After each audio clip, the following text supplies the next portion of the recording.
I lost like all connection with the car. I didn't know what it felt like anymore. What it sounded like, you know. It was on jack stands for 2 years. I think about halfway through, 3/4 way through, like I was pretty much asking myself every day, what the hell am I doing? I didn't really know anymore because it was like every day I'd come home from work, 6 o'clock. I'd work till midnight, 2 a.m., you know, for like basically 2 years. My M20 was running on 5 cylinders or so, not entirely sure what was up with it, but pulled it out. Originally was gonna do a stock rebuild, decided to look into a 3.1 stroker, calculated how much that engine was gonna cost.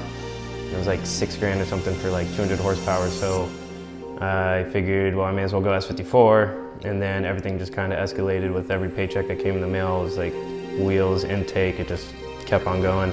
That was like the best feeling, to have it back on the ground and actually be able to like see it move. I mean, the first time we took it out of the garage, it was like covered in like thick dust, and it was just so rewarding to like blow it all off with like, you know, the air compressor, wash it all off, and I mean, I think it needed a good 2-3 washes to get all that off. It was thick. My name is Evan, and this is the S54 E30 that I built out of my garage.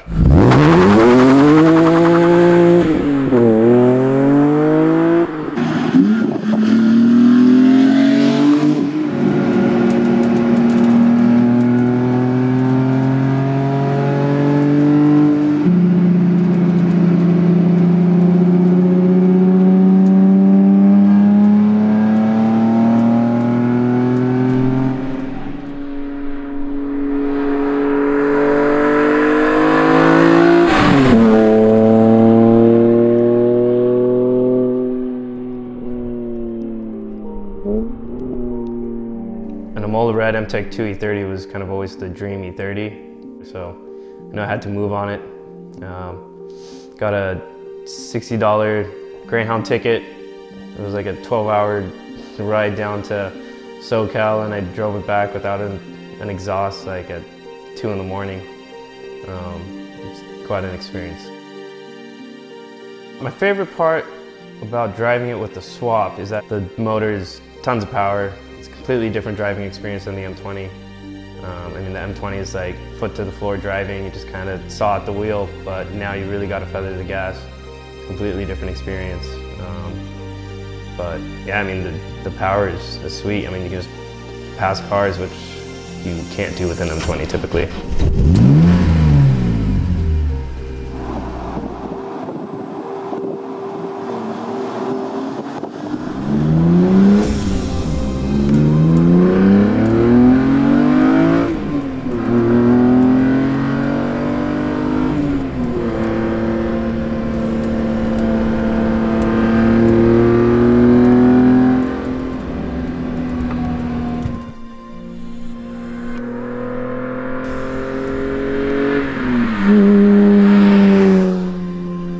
It's way more power than I've ever dealt with. You know, I've had slow E36s, slow E30s, you know, slow E46s. I've never had an M car. This is my first, I guess, M car, and it's a completely different experience. It's like if I knew everything that I could tell myself like before starting this build, maybe it would have went smoother, but it's like, patience is really the biggest thing. However long it takes, let it take a while. But if you take your time, the final result is going to be, you know, perfect. You're not going to have to go back and change anything.